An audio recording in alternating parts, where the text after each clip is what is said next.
Viewers, कैसे हैं आप लोग। स्वागत है आपका शेयर बाजार ज्ञान की एक और वीडियो में। और इस वीडियो में मैं बात करने वाला हूं आईआरबी इंफ्रा डेवलपर्स लिमिटेड के बारे में। 302.3 पे आज क्लोजिंग दिया है शेयर ने, और कुछ एक खबर शेयर के अंदर में अच्छी आई है।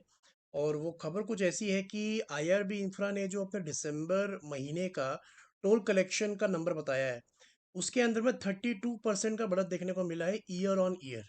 सो बेसिकली आईआरबी इंफ्रा जितने भी नेशनल हाईवेज है उसके अंदर में काफ़ी ज़्यादा इनका होल्ड है, और वहाँ पे डेवलपमेंट करते हैं, और फिर जो इनका रेवेन्यू और प्रॉफिट होता है वहाँ के टोल कलेक्शन से आता है। सो ना सिर्फ दिसंबर के अंदर में, दिसंबर में तो इन्होंने 388 करोड़ का टोल कलेक्शन किया ही है as compared to 294 crore in last year.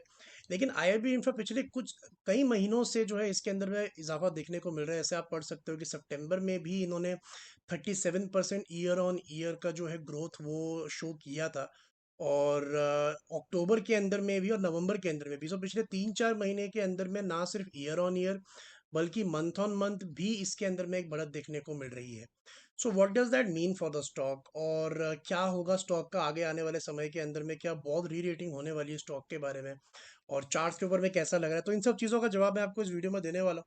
अगर आप लोग चैनल पे नए हैं तो आप चैनल को प्लीज़ सब्सक्राइब कर लीजिए, ताकि रोज़ाने वाली वीडियो आपको लगातार मिलती रहे। सो बेसिकली अच्छा है इनका टोल कलेक्शन, और इससे बेनिफिट भी होगा। नंबर्स जो आएंगे अभी, थर्ड क्वार्टर के नंबर्स भी आने ही वाले होंगे इस महीने। जैसे सारी कंपनी डिक्लेयर करेगी, वैसे आईआरबी इंफ्रा भी डिक्लेयर करेगी। हाउएवर, अगर आप इसके चार्ट्स को देखोगे ना, तो ऐसा एक्साइटमेंट आज के नंबर्स के साथ तो कम से कम नहीं है। ये इसकी आज की कैंडल है, और बहुत सारे ऐसे शेयर्स हैं जो आज ग्रीन में बंद हुए हैं, बजाय कि मार्केट्स के अंदर ओवरऑल एक वीकनेस देखने को मिली है। लेकिन वहीं आप अगर आईआरबी इंफ्रा को देखोगे तो नीचे की तरफ ये 295 तक भी गया था, लेकिन क्लोजिंग इसे 300 के ऊपर कैसे ना कैसे दे दी है। But there is no real excitement in the stock. मतलब जितना अच्छा नंबर ये बता रहे हैं, 37% ग्रोथ बहुत होती है। तो रीज़न क्या है कि इतना एक्साइटमेंट नहीं है? तो देखिए, इसके दो तीन कारण है।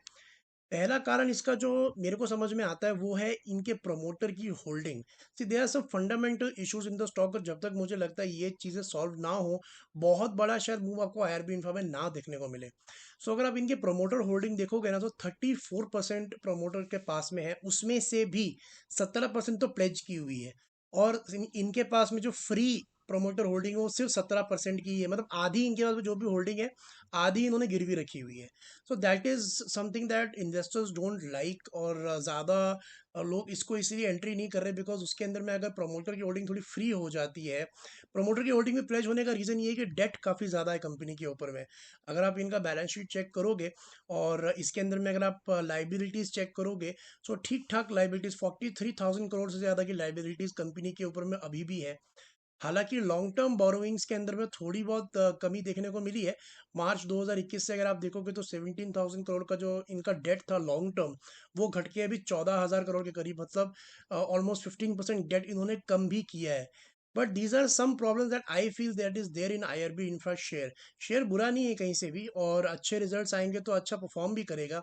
इनफैक्ट अगर सितंबर का आप 2022 का प्रॉफिट देखोगे, इसका 85 करोड़ का इन्होंने दर्ज किया था, जो कि ऑलमोस्ट डबल था लास्ट ईयर से। लास्ट ईयर सितंबर में अगर आप देखोगे तो 42 करोड़ का ही प्रॉफिट इन्होंने दिया था, लेकिन इस सितंबर में इन्होंने 85 करोड़ का जो है प्रॉफिट वो ऑलरेडी शेयर करा है।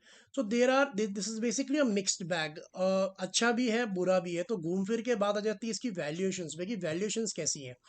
तो देखिए, वैल्यूएशंस इसकी बहुत एक्सपेंसिव भी नहीं है, but then again there is no excitement in the stock as such. अगर आप देखोगे तो आईआरबी इंफ्रा पहले भी 300 330 तक गया हुआ है, लेकिन वहां पे टिकता नहीं है, और वहां से लगातार नीचे आ जाता है। सो मैं आपको एक लेवल देता हूँ जो डेफिनेटली डेफिनेटली आपके रडार पे होना चाहिए, और वो लेवल है 325। 325 I think is a gateway. एक गेटवे है आईआरबी इंफ्रा के लिए, एक नई ट्रेजेक्टरी में घुसने के लिए। अगर इस स्टॉक को 400, 450, 500 जाना है, so 325 will be a major player in that. और एक बार 325 से डिसाइसिवली तोड़ के वीकली क्लोजिंग उसके ऊपर देता है, फिर इसको रोकना मुश्किल होगा, और 325 के नीचे आना भी फिर इसके लिए मुश्किल होगा। So I think it is near a very big resistance. 300 पे है ये, लेकिन यहाँ से 7-8% ऊपर ही 325 का लेवल पड़ता है। तो अगर आपने ले रखा है तो देखिए, मैं आपको इसके अंदर में शॉर्ट टर्म और लॉन्ग टर्म दोनों सपोर्ट बताता हूँ। पहला जो उसका शॉर्ट टर्म सपोर्ट है वो बन के आता है at the levels of 285। Short term support है मतलब डेली। डेली के अंदर में मतलब अगर किसी भी दिन ये 285 के नीचे क्लोजिंग देता है और अगर आपको कंफर्टेबल नहीं रहता तो आप वहां से एग्जिट कर सकते हो, बिकॉज वहां से स्टॉक और ज़्यादा नीचे गिरेगा। वहीं पे अगर मैं वीकली चार्ट्स के ऊपर निकालूंगा तो आपको लॉन्ग टर्म एक सपोर्ट मैं अच्छा बता सकता हूँ। और लॉन्ग टर्म सपोर्ट इसके अंदर में रहेगा 260 रुपीज़ का, 260 रुपये का। सो माय पॉइंट इज, अगर आपकी खरीद 260 के करीब की है, 250 की है, 240 की है, तो 260 is a very good support for you, आप आराम से इसके अंदर बने रह सकते हो। लेकिन अगर ये 325 के एक बार ऊपर निकल जाता है, क्लोजिंग दे देता है, then I think it will be very very difficult to stop this stock. और वो होगा मुझे लगता है ऐसी ही कंसिस्टेंट परफॉर्मेंस के बाद में, अच्छे रिजल्ट्स अगर कंपनी देती है, डेट अगर कम होता है, साथ ही साथ में जो प्रोमोटर की प्लेस्ड होल्डिंग है अगर वो फ्री होती है, तब जाके फंडामेंटल दम भी स्टॉक के अंदर में बनेगा। बाकी मुझे लगता है जितना ये कर रहे परफॉर्म उस हिसाब से stock is fairly valued at this level. So दोस्तों, ये था मेरा आज का वीडियो था आईआरबी इंफ्रा। आई होप आपको मेरे पॉइंट्स जो है वो समझ में आए। कोई सवाल है आपका तो आप कमेंट सेक्शन में डाल सकते हो। मैं मिलूंगा आपसे अपनी अगली वीडियो में, तब तक आप अपना ख्याल रखें and all the best guys.